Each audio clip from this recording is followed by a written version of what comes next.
Bonjour, c'est Azure, c'est l'actualité jeux vidéo du mercredi 31 mai 2023 et on revient sur la grosse sensation qui n'était même pas dans le PlayStation Showcase. Ratchet & Clank Rift Apart va sortir sur PC le 26 juillet, on a déjà une date. Alors souvenez-vous, c'est le jeu qui avait été présenté comme le jeu phare de la PlayStation 5 à sa sortie, avec le SSD magique qui va mettre des transitions sans faille et sans temps de chargement. Bon, en fait, le jeu utilise abondamment le streaming de textures et de données, que ça fait presque 15 ans que ça existe sur console et PC, donc ça n'a rien d'extraordinaire. Vous verrez que ça tournera parfaitement sur votre machine, et vous pouvez apprécier la qualité du marketing Sony dans cette histoire. Alors la version PC est très intéressante parce que justement elle va avoir pas mal de nouvelles technologies, outre le DLSS 3, le Nvidia Reflex, le DLLA, le FSR2 si vous avez une carte AMD, ou si vous avez plus une carte graphique Intel. Bizarre ce truc là.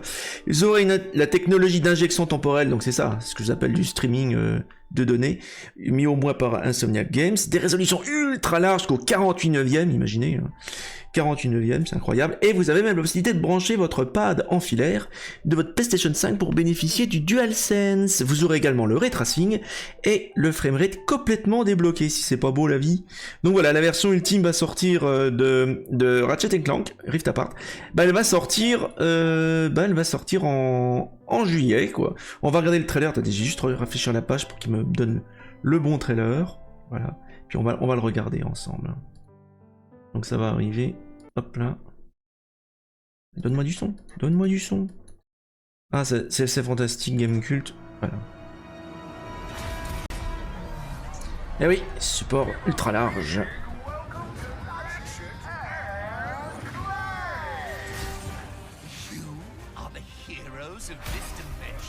Your reputation precedes you. We haven't done anything heroic in years. It all started on DLSS 3, FSR2, XESS. a restless tinker, hungry for adventure. Vous aurez le ray tracing aussi, un framerate déverrouillé, comme je vous l'ai dit. Intergalactic history.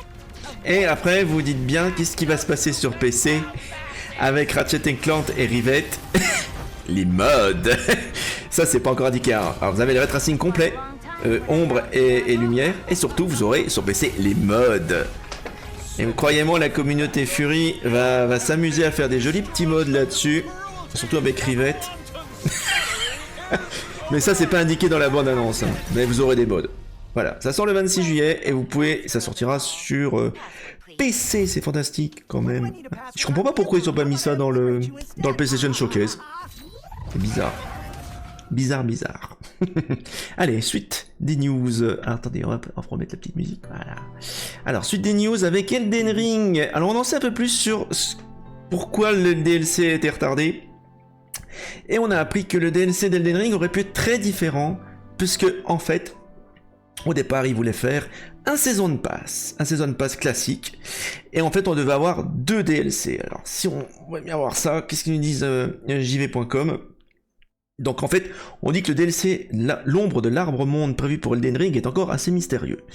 Donc on avait une image qui nous présentait de ça, et on sait que le jeu va sortir, enfin le DLC va sortir à partir d'avril 2024, donc c'est pas pour tout de suite. Ça devrait rallonger de manière significative la durée de vie déjà colossale du titre. Donc on est moins dans un DLC, on est plus dans une extension. Et en fait au départ, il devait y avoir 2 extensions distinctes, et finalement ils ont retenu qu'une seule extension.